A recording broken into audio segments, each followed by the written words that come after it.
Hey everybody, thank you for joining us for today's episode of Real Estate Disruptors. Today we have Joe Dillon, and he's here to talk about his journey in wholesaling. If this is your first time tuning in, I'm Steve Trang, broker and owner of Stunning Homes Realty, founder of the Offer Fast Homes app, the only app you'll need for wholesaling, and I'm on a mission to create 100 millionaires. So if you're interested in joining me on that journey, please let's connect on Instagram, steve.trang. If you're excited for today's show, please give me a wave, please give me some thumbs up. And as a friendly reminder, I do not charge a dime for the show. I don't make any money doing this. So here's all I ask. This is what it costs for you to listen to this show. If you get value today, please tell a friend. You can share this episode right now, tag a friend below, or tell them your best takeaway from the show later on. That way we can all grow together. Don't forget this is a live show, so please post your questions and Joe will be happy to answer. You ready? Ready to go, my man. All right. So what got you into real estate? So, I was actually flipping cars. Okay. Yeah. So, man, I've always been an entrepreneur. So, like, ever since I was young, when I was like 14, I used to go to, my parents are from Peru. Okay. So I went there. I bought like $7, because Lacoste was made in Peru. I bought like $7 Lacoste shirts. You know what I mean? And and we came back and flipped them for like $40. I would do that like 30 times. You know what I mean? Yeah. But anyways, I've always been an entrepreneur. So like as soon as I got out of college, I tried to do the job thing, and I was like, dude, this is not working. Yeah. All right, I'm an entrepreneur. Right. And so I started flipping cars. So as I flipped cars, I did that for about a year or so, right? And man, like cars are so much work, and and I would make like maybe $1,500 or like $2,000 for like weeks of hard manual labor. You know what I mean? Oh, okay. Yeah.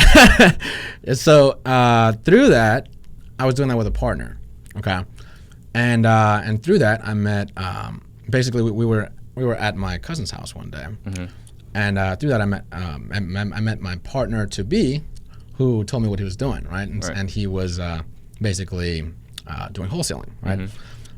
Getting off the ground, you know what I mean? And I was really intrigued. Well, kind of as the universe had it, like we ran into each other, just kept running into each other.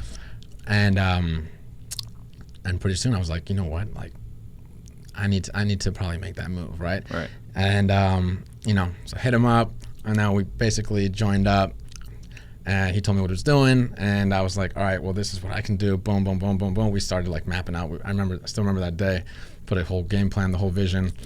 And we have very different strengths, and so like we were able to really come together and just explode the business, right? What year was this? This was 2014. 2014. Yeah. Okay, so 5 years ago. Yep. Okay. Yeah, 5 years ago. So you connected with him. Yep. And you guys started working together. So his business was already up and running. Yeah. It was already up and running. It was weren't doing anything crazy, but like kind of getting started. And then, just a lot of hustle, man. A lot of hustle. I remember hammering the phones, like, I remember this one winter day. It was like snowing, and we were just so dedicated. We still went all of us to the office and just cold call. A lot of hustle, right? A lot of hustle. Started on just a little bit of direct mail too, and yeah, we started to really see some growth, and then we hit kind of like a plateau, right?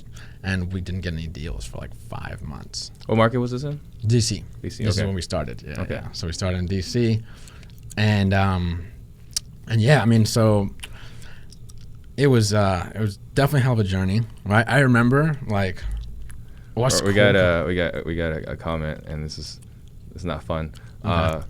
They're saying the gum is distracting. Oh, I apologize. Sorry about that. All right. Okay, go ahead. Appreciate that. Whoever said that. So, so basically, where was I? Well, you're going. It was 5 month plateau. Yeah. Yeah. I remember telling. So it was actually me, my partner, and another partner. Okay. And I remember telling the other partner, I was like, man, like, sometimes when there might be people that are relating to this right now, but sometimes when you're like, when you don't get a deal for a while, you're like, you feel like the whole world is falling apart, right? And you're like, shit, is this gonna actually end up working? And I remember telling my other partner, his name was Daryl. I remember telling him, I was like, dude, I'm gonna look back on this moment and I'm gonna smile, right? We were just hammering the phones for months, you know what I mean? Months and months, and we didn't get any deals, you know. So anyways, yeah. So that was the grind, you know what I mean? I kind of missed that, but yeah, basically that's kind of how we started getting started. So yeah. So you talked about some of your struggles, right? It took 5 months. So what was the struggle, or what exactly, you guys were cold calling? What did you guys do to overcome that struggle? Did you guys do anything different, or it was just? Yeah. So basically, there was a point in time where we took a step back from new lead generation, which I always recommend, right?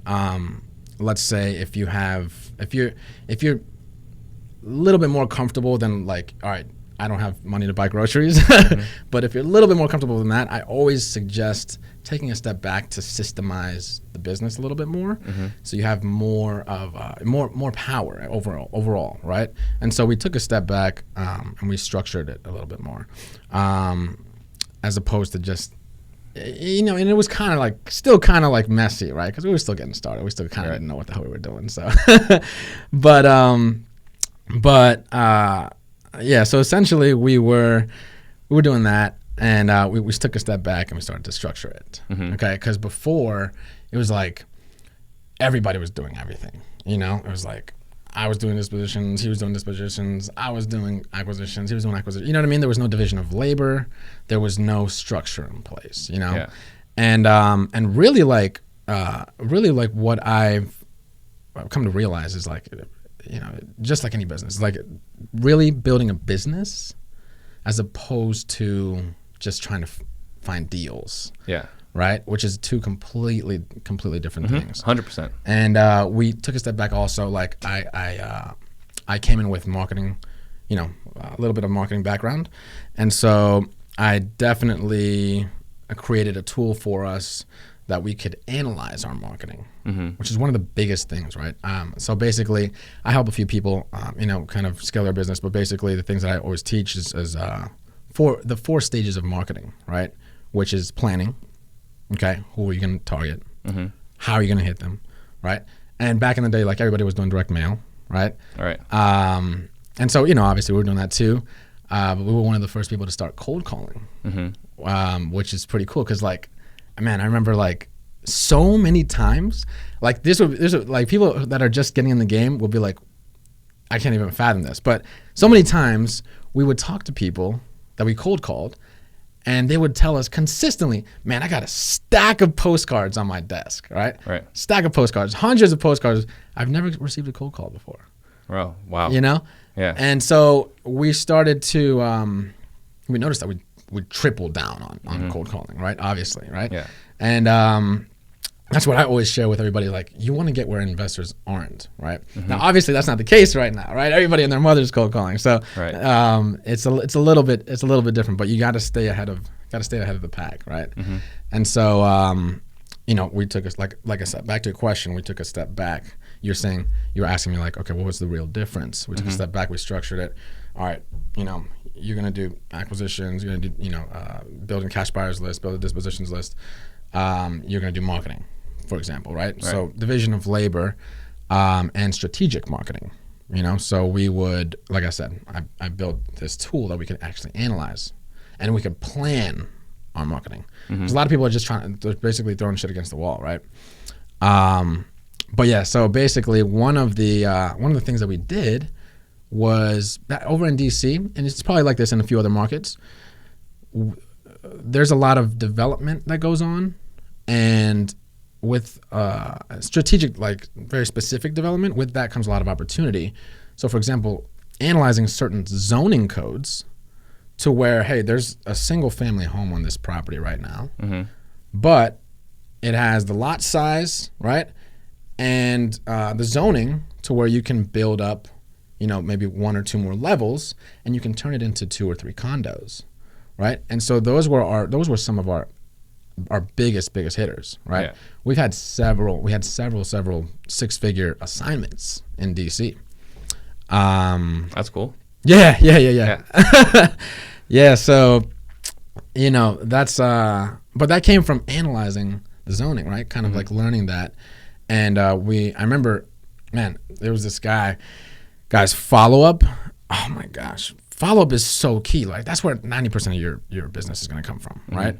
There was this guy that I knew he was in, the situation, the perfect situation, but he just felt defeated, And I feel like that's a lot of the homeowners, in that situation, which is, again, I love homeowners. I love being able to serve, right, in that situation because they feel like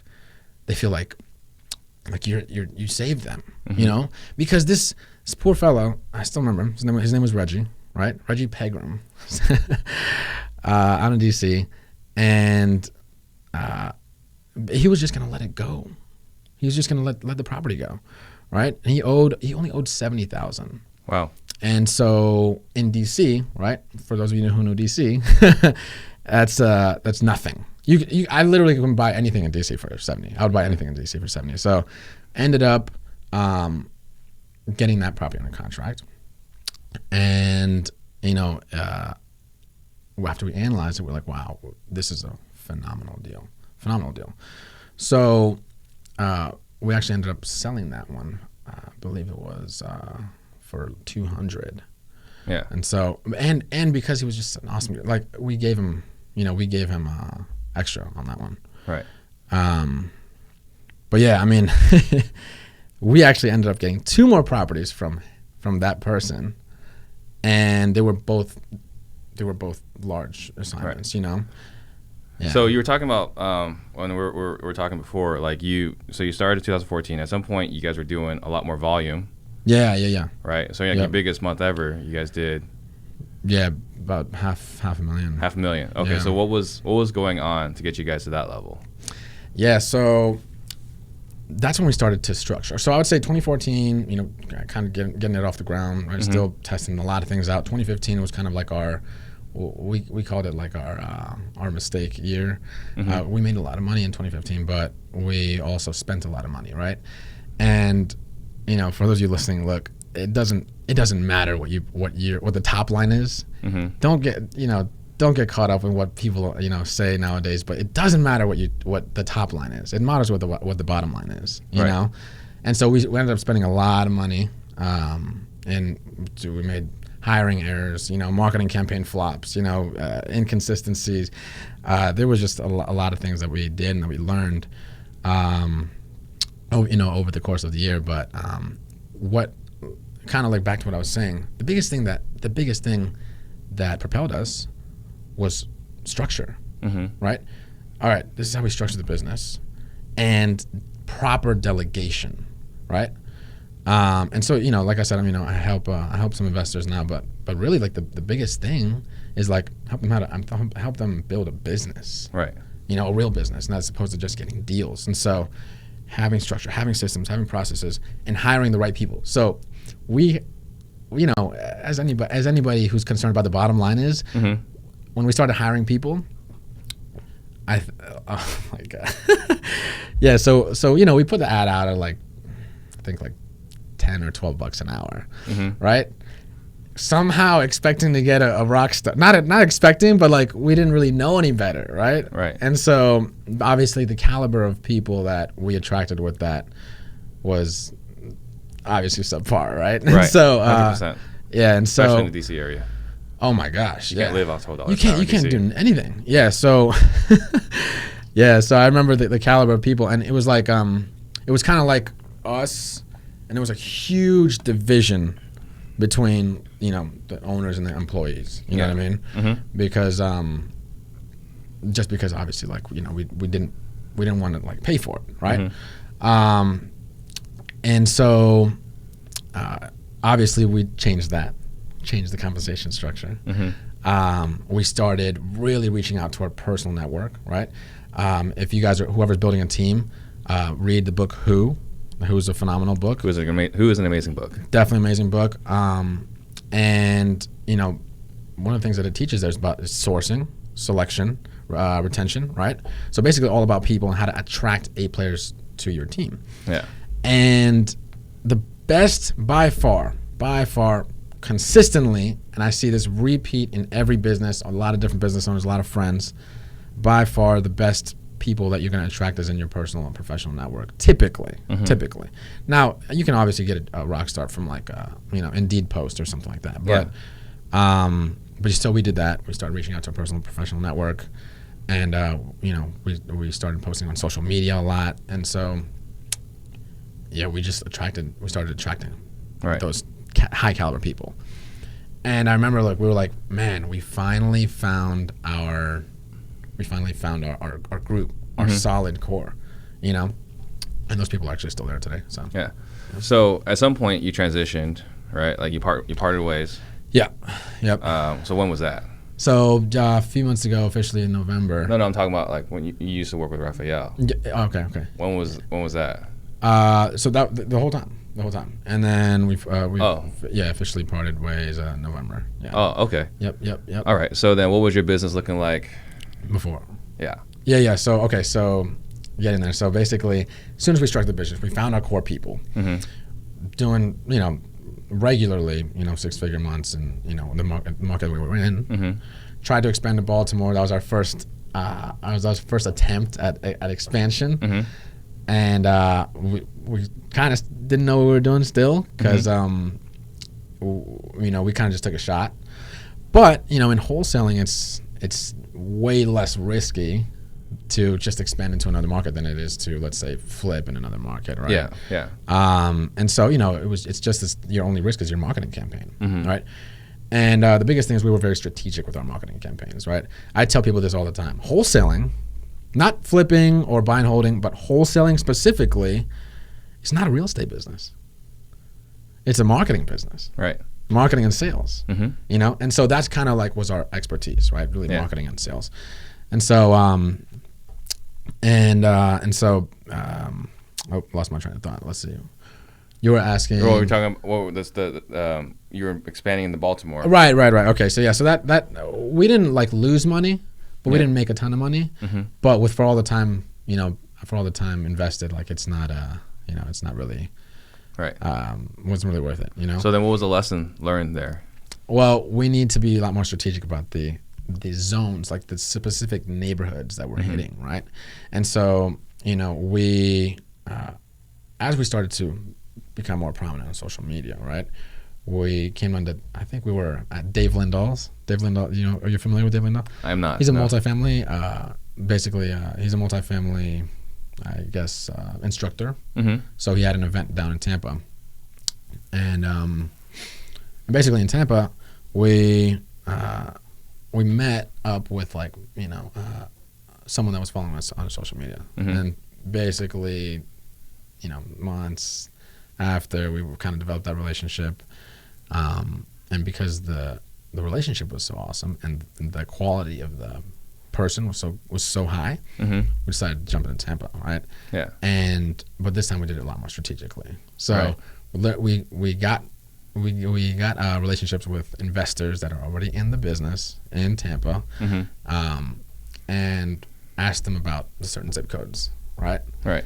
And we found commonalities within the zip codes. In addition, we got access to the MLS, and we started really diving deep into the MLS, looking at specific zip codes and looking at what properties are selling for, how much the spreads are on the MLS, and off the MLS, right? Right. And so we targeted specific zip codes in Tampa. Boom, with the right people, with the right marketing, right? Because we were testing out a lot. We were heavy in direct mail, and so we tested out consistently split testing, right? For those of you that are doing marketing, you got to consistently split test to figure out what's working, right? Right. I call it conscious business, right? You got to understand your business as much as possible. Yeah. And so, essentially, so we hopped in, we jumped into Tampa, and we had like a 2,000% ROI. It was amazing. Wow. We were also jumping in at a great time, right? Yeah. Tampa was. When was this? Appreciating. This was beginning of 2016. Okay. Beginning of yeah. Okay. Yep.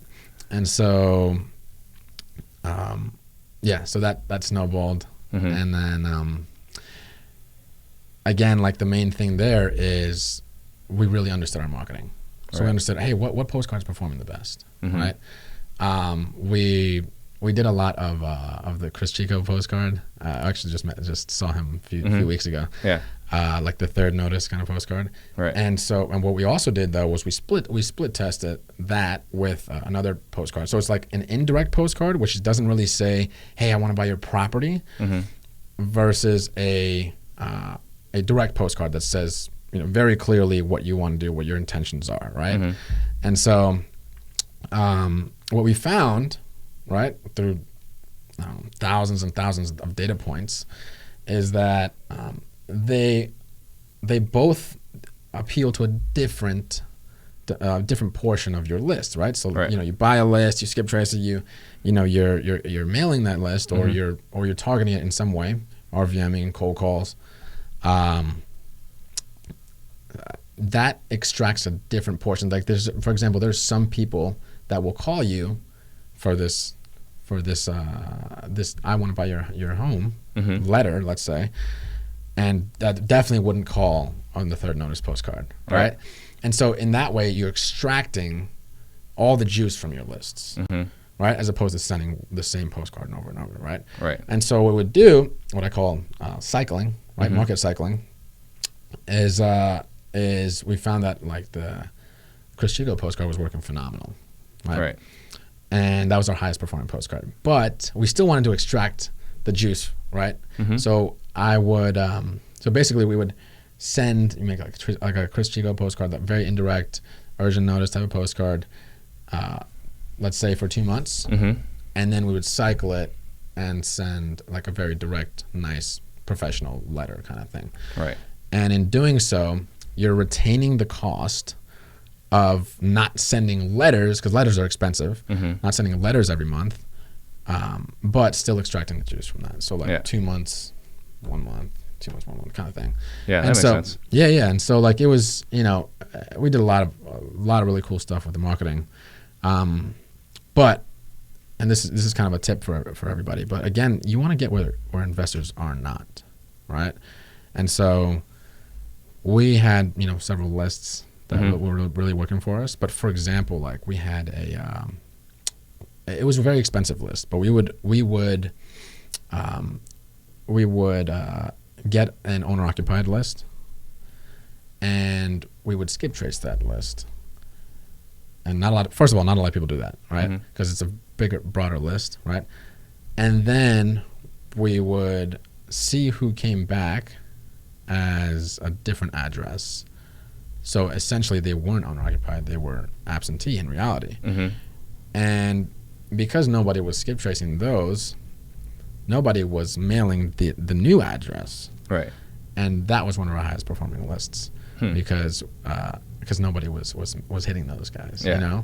By the same token, another example is you skip. Most people use like batch skip tracing, right? Right. You get a list of 5,000 people, let's say, mm-hmm. you skip trace it, and it comes back. Usually, industry standard is like 65 to 70% of the list comes back. Mm-hmm. Okay, so 2 things here. One, I use this company called Smooth Skip. Okay, so smoothskip.com, and they're able to run it twice. So they run it with the property address as well as the mailing address. So they're able to get higher returns than any other batch company that I've seen.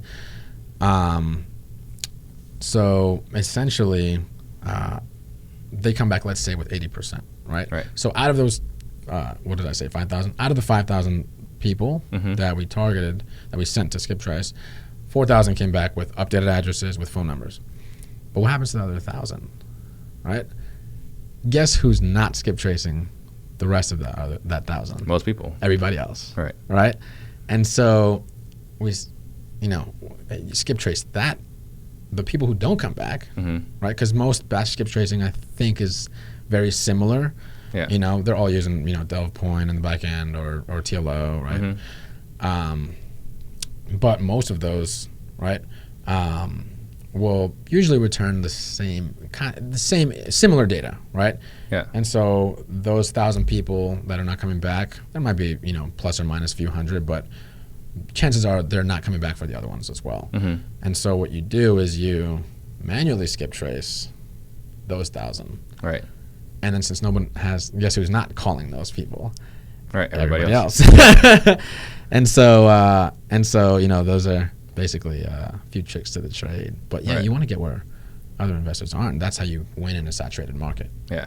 Any other ideas? Just as far as like things that that are working really effectively. Yeah.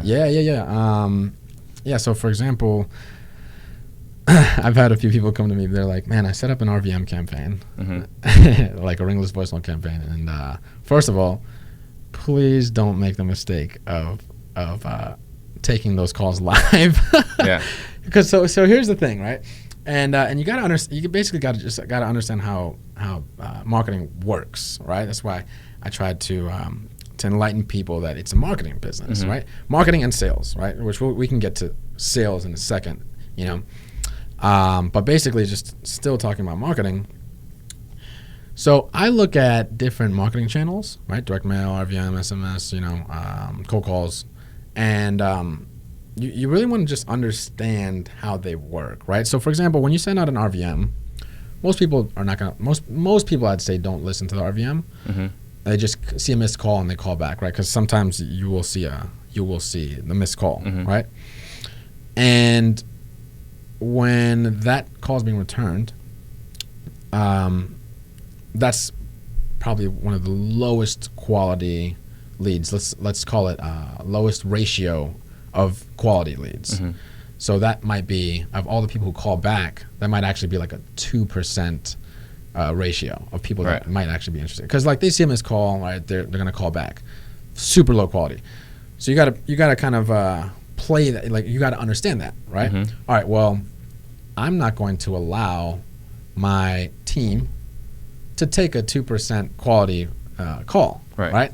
I want to keep it at, let's say, 50 plus, right? Mm-hmm. Maybe every other call, which is, direct mail is at, let's say, if you use a direct kind of messaging, direct mail is, anywhere from 50 to 60, 70% sometimes. So half the people call to bitch you out, and half the people call to actually see what you got to say. Right. With the third notice kind of postcards, it's usually a lot lower, anywhere from 20 mm-hmm. to 30%. And so you got to just basically you got to play where it lays. You know what I mean? Right. And so I usually don't push anything to, I wouldn't push anything to my acquisitions team mm-hmm. unless it's like above 50%, right? Right. And so what you do for RVMs, going back to RVMs, is you set up a system where, it basically, it sends, when they call back, it sends them to another voicemail mm-hmm. and says, hey, it gives you the whole spiel. Hey, this is Joe Dillon. If you missed a call from me, chances are I'm giving you a call about a property that you may be looking to sell. And you give the whole pitch, right? Mm-hmm. If they're interested, right? If you want an offer on your home, if you want a cash offer on your home, press 1. You press 1, then it rings your team, right? And in that way, you kind of have like a buffer, and mm-hmm. it filters out, like, you got a bunch of people calling you, and it just filters out the interested ones. All right. Yeah, I had friends that have done that, and it's made that mistake, and it's like, oh my God, I would never do that again. All right. So the first time we did that, our acquisitions guy was like drained. He was like, He's like, dude, what the hell did you do? Yeah. Are we allowed to cuss in here? Okay. Yeah. All right. So we talked about, like, back in November, you were bought out, right? And you're jonesing, you're getting back into it, right? So I want to talk about, since you've had this massive success before with a partner, you want to, you're going back different markets. So, like, I want to talk about, like, you kind of have this blank slate that you can do it exactly how you want it, because you know what worked before, you know what was a disaster that you cannot undo, right? So, you're going to go to a new market. What is the blueprint for you now moving forward to a new market? All right. That's a phenomenal question. So one, I got to understand the market. Mm-hmm. Like I got to understand my zip codes. I got to understand my neighborhoods, right? Yeah. So there's two ways that you can really like go about marketing and targeting, let's say. Yeah. You can go about it by, and we always had like debates on which one to go with. Mm-hmm. You can go by motivation, right? So like getting, lists like, like tax defaults, right? Like probates, like foreclosures, right? You can also go by geography, right? And so I would really do kind of like a hybrid where I would be targeting both of them, right? Mm-hmm. But I'm a huge fan of list stacking, right? Really? Yeah. So Okay. What do you think about it? I mean, I've heard many people say that's some of their best lists. Oh, okay. Yeah. It sounded like you were going to disagree. That's why. Yeah. But yeah, no, I'm a huge fan of list stacking. Are a huge fan. I'd like to say you weren't. I'm sorry. Oh, okay. No, dude. Huge fan. Massive. So Robert Okay. Cypher is actually really good friend of mine. Mm-hmm. But yeah, I mean, I was looking for that, dude, for so long, right? And so because if you don't have that, the list management in Excel is just a freaking pain in the butt, right? Mm-hmm. So anyhow, that's a really good way to like sniper target and then really get a high ROI, Mm-hmm. right? So what I would do is I would sniper, get a high ROI, close deals with lower costs, right? Mm-hmm. Which you do that with list stacking. Yeah. I actually just did that with a buddy of mine, and it turns out like 65% of his revenue was someone that I'm helping. 65% of his revenue was coming from like 7% of the entire records, right? Yeah. That's when you find that out, it's like whoa, it's like it's huge. So definitely jump in, right? List stack and target, right? Mm-hmm. So sniper, so that I can start generating revenue, get a high ROI, Or highest, soon. at lowest hanging fruit. Right, and then right to kind of like test out the market, right? Because as much as you study and analyze the market, you're not really gonna know it until you really start to get in there, right? Yeah. And so that's what I would do first, right? And really generate a lot of income, and then use that income to Okay, so it's basically like there's three aspects to the business. There's marketing, there's acquisitions, right? Which I say acquisition starts as soon as you pick up the phone when someone is interested. Yeah. Okay, and then there's disposition. So as soon as you get a property under contract, selling the property to an investor. If you're wholesaling, if you're closing on the property, that's a different story, right? Yeah. But so I would get my marketing machine, make sure that start generating income, and really systemize this marketing machine. So the biggest thing that I've seen, and a lot of people come to me, they're like, with probably the biggest problem that people have nowadays is inconsistency, deal flow inconsistency. Like I can't get my months to be consistent. I can't get my deals to be consistent, right? And man, I feel for them because like that's like you're chasing the deal at that point, you know. And I've had so many people like, it's stressful, dude. It's frustrating, you know. Yeah. The way to consistent deal flow is one. Okay, so I actually I plotted out 13 macro factors. I won't go through each of them, but I really analyzed this business, and I was like, all right, what are the contributions? What are the contributing factors to an inconsistent deal flow? And I broke it out by department, marketing, acquisitions, disposition. But the biggest thing, it's so obvious, but people don't do it. Consistent marketing. Right. Just being consistent with your marketing, right? And so, that's number one, right? So you have a plan, right? And I have a VA that literally manages I'll have a VA that literally manages the entire back end. So, they'll get to the point where all I have to do is like select what I want to target.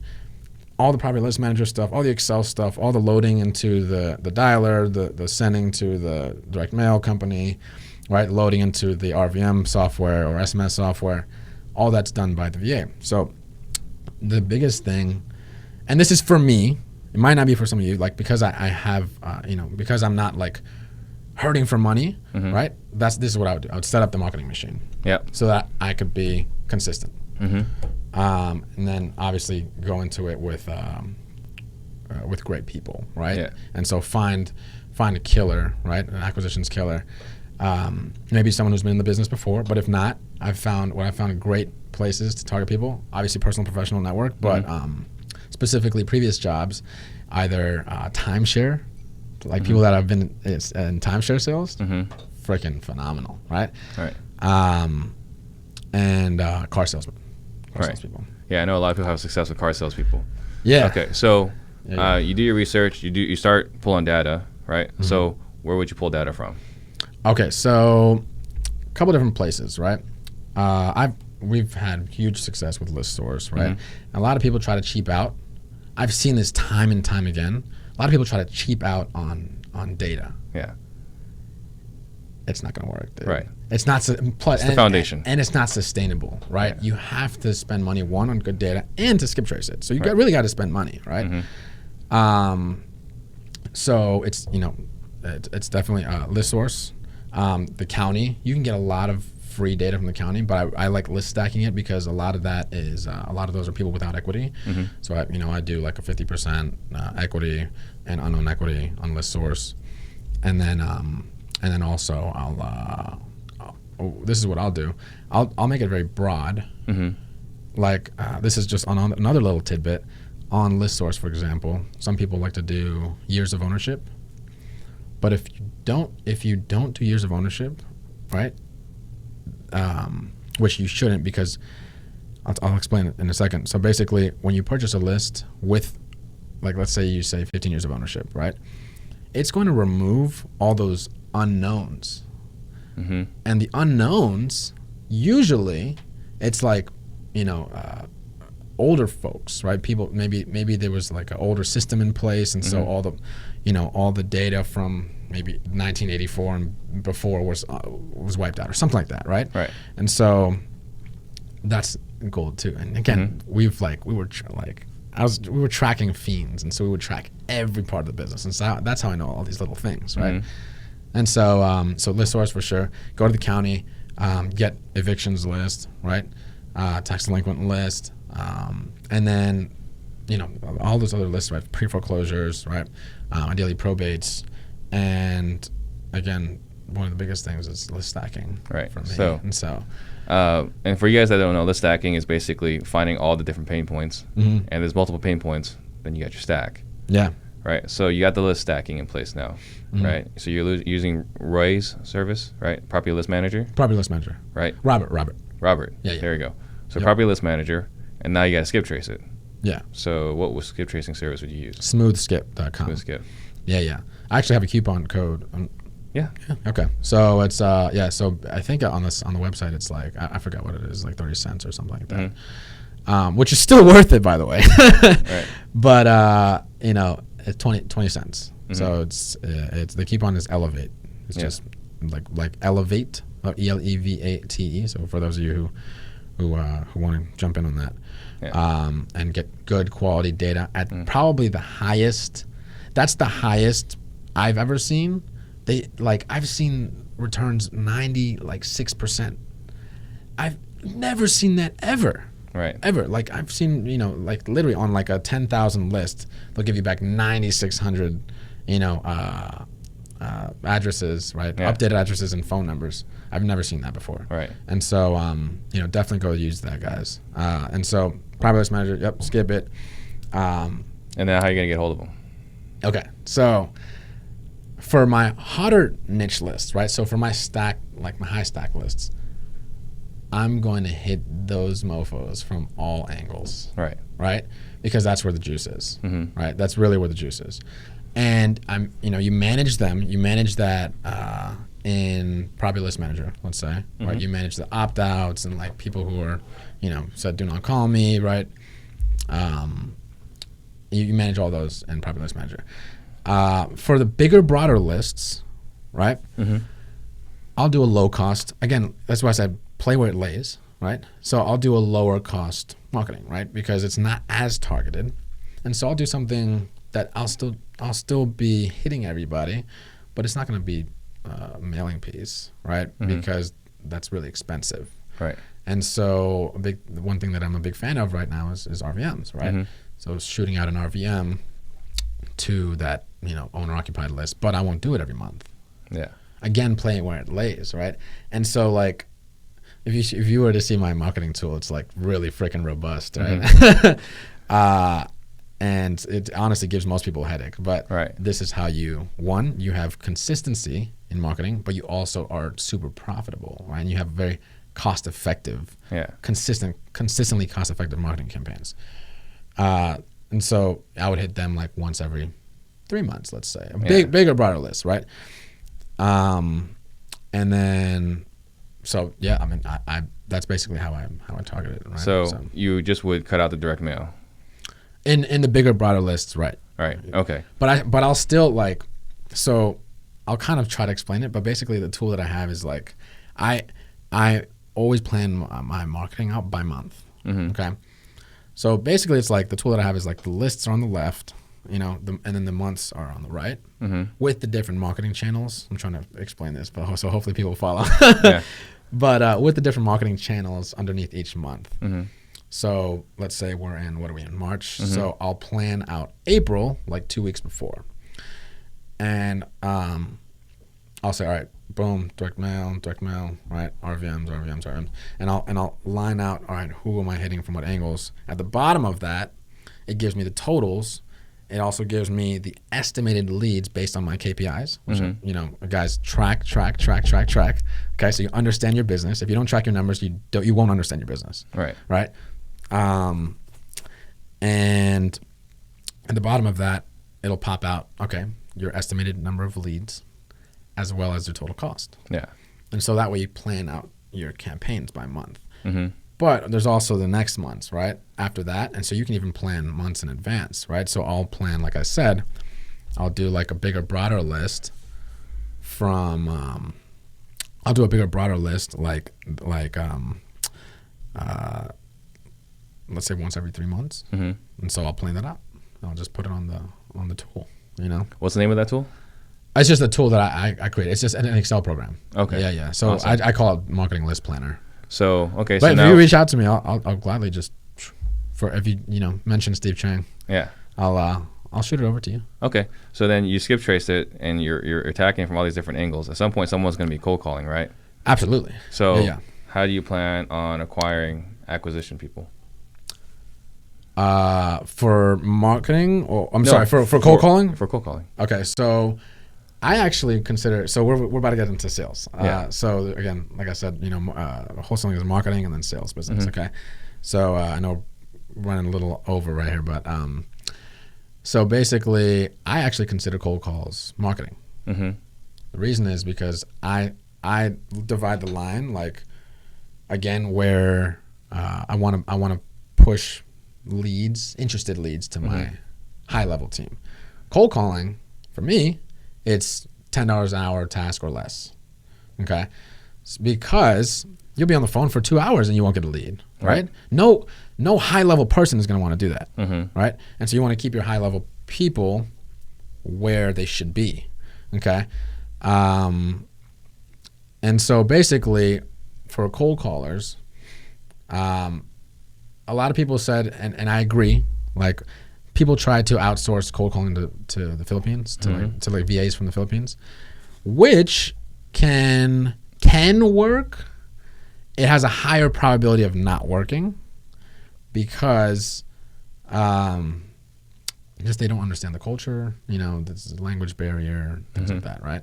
And so what a lot of people are doing now is they're hiring people from, let's say, the Latin American countries, who definitely understand a little bit more. Like, they understand sarcasm, for example. You know what I mean? Right. And for whatever reason, like, that was never really, working. For example, like that wouldn't happen like with the cold callers from the Philippines. Now, our best cold caller though was from the Philippines. Yeah. So just like almost nothing is ever absolute. Right. But essentially, yeah. So a good company though that's actually that you can find good cold callers on is Outbounders as well. Outbounders? Yeah.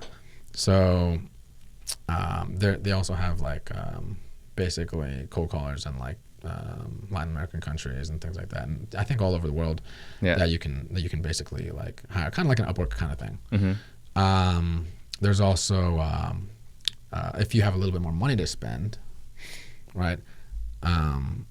Like services like lead miners, right? You familiar with lead miners? Nick or something? Yeah. Nick Nicholas, yeah, he's a good friend too. And then calls, and my buddies calls and stuff. They actually just have a cold calling company as well. Right, Callgeeks. Yep. Yeah. Which I had a few people using them. They were just pumping out leads, so they're doing well. Yeah, they're a little bit more on the expensive side. So if you can afford them, definitely go with them. Yeah, for sure. Okay, so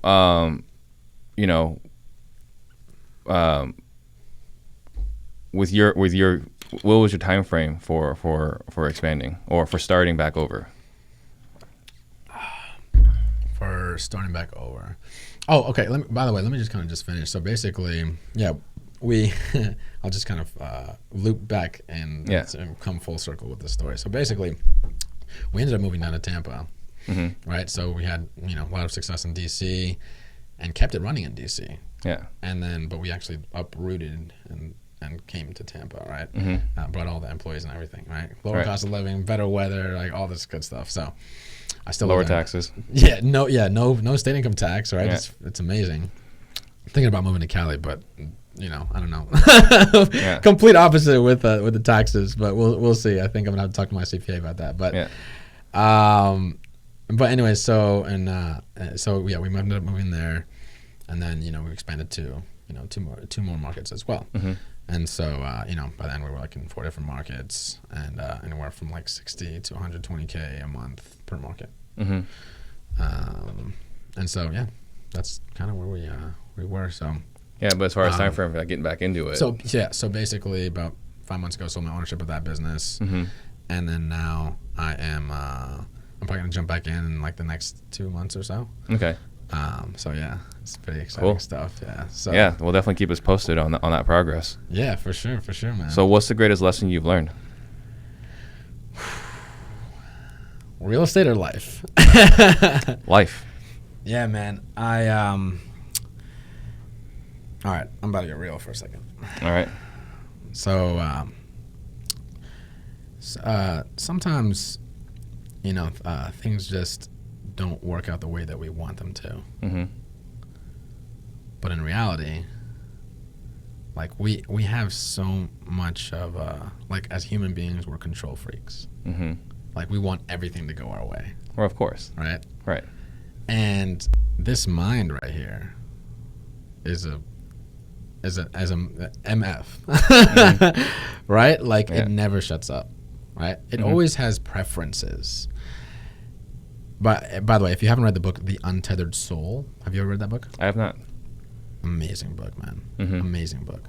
But anyway, sometimes things don't pan out the way that we would want them to. At least the way that we prefer it to go. Yeah. But in reality, I fully believe like I absolutely believe in God. I believe in a higher power, right? I believe that there's like laws of the universe that like conspire to help you. And when things might not seem to go your way, in reality, it's just paving the way for something greater, right? And in addition to that, like, basically, the biggest lesson that I learned is this is going to sound super, we're talking about life right now. Right, talking about life. So, the biggest lesson that I've learned is this is going to sound so corny, but it's so freaking true and real, is like I've learned to love myself. Okay? Because, I was for me personally, this is just my perspective.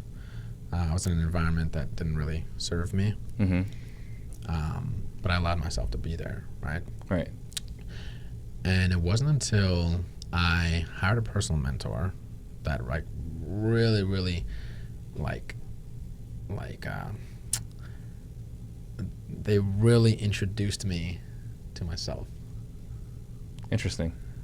And And through that, I learned how much of a powerful leader that I am, how much of a positive, influential person that I am. And because of that, I and I'll be vague here, but I'm being vague for a reason. But the point is the concept, is not the specifics, right? Right. But I was in an environment that didn't serve me, like I said, and once I developed that self-awareness, which led to self-respect, which led to self-love, I decided that, hey, this environment is not right for you, And I took a monster leap of faith, right? A monster leap of faith. And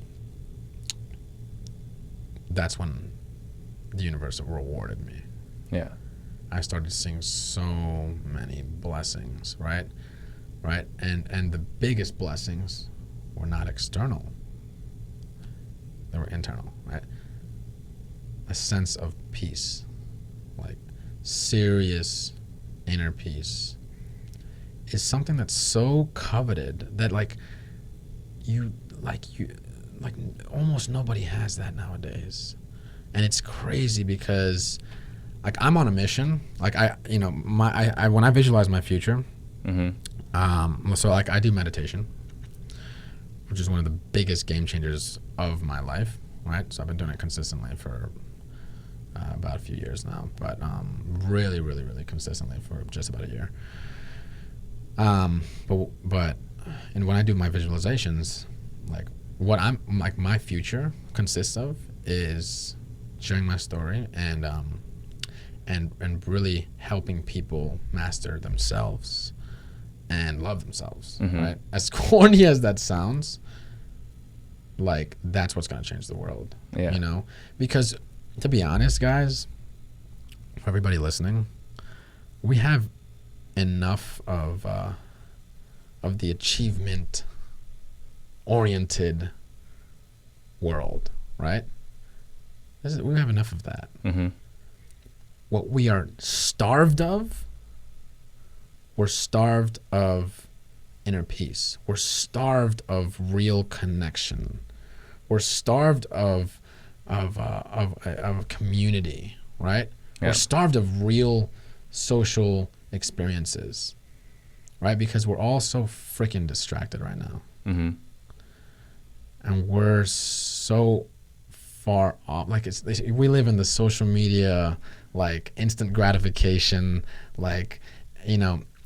if I don't get 200 likes on my picture, I'm going to feel bad about myself world. Yeah. How freaking ridiculous is that? You know what I mean? Now, now, I fully believe that there's hope, but that's kind of what I am in the future going to be dedicating my life to.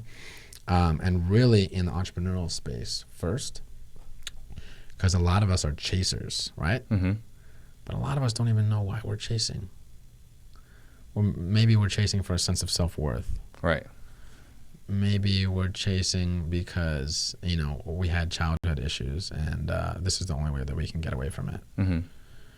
Whereas when you develop that deep sense of self-understanding, self-awareness, you will live life from a completely different aspect. Yeah.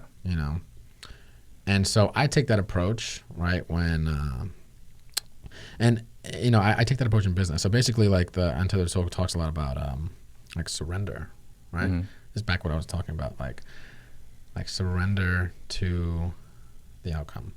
Yeah. We have control over our actions and our attitude. Nothing else. Right. It's true.